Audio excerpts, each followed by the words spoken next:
Skidmarks Choices. I am not that guy. I change motorcycles more often than I buy underwear. 2 years is a long time for me to ride the same bike. After all, I've been with the same beautiful and patient woman for a quarter century. I've been with my wife a while too. Car.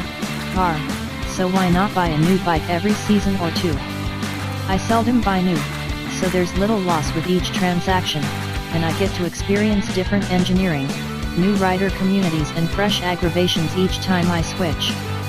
I've paid transfer taxes so many times I'm expecting a thank you gift from the governor, and I am now expert at sourcing early 2000s regulators/rectifiers. It's coming up on new motorcycle time, and the choices are dizzying. I can spend a bunch of money if I want, but what do I get? Here's the short list. Yamaha FZ07.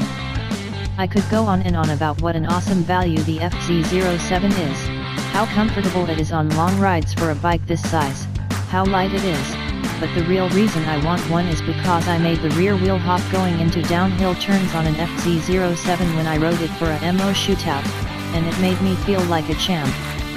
What more can I say?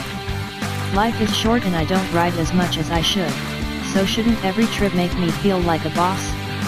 Then again, these bikes are holding their value very nicely, so it's a seller's market. I saw a used 2015 on Craigslist, all decked out in maximum mods and bling for over $6,000. Do I want to park that much cash in a bike right now?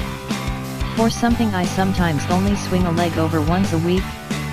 2012 Kawasaki vs 650.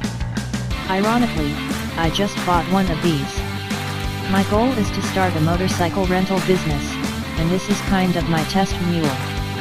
Mule is a good description for the Versus, and not in a bad way. Like a mule, it does everything you need it to, if reluctantly at times, is economical, and I bought it cheap.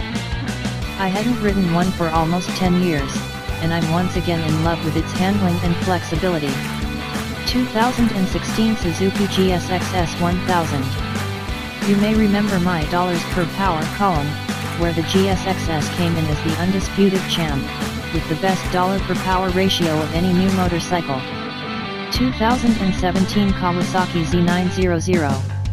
I went into my friend's Kawasaki/Honda dealership and was noticing how sweet a deal the Z650 is, but he steered me right to the Z900.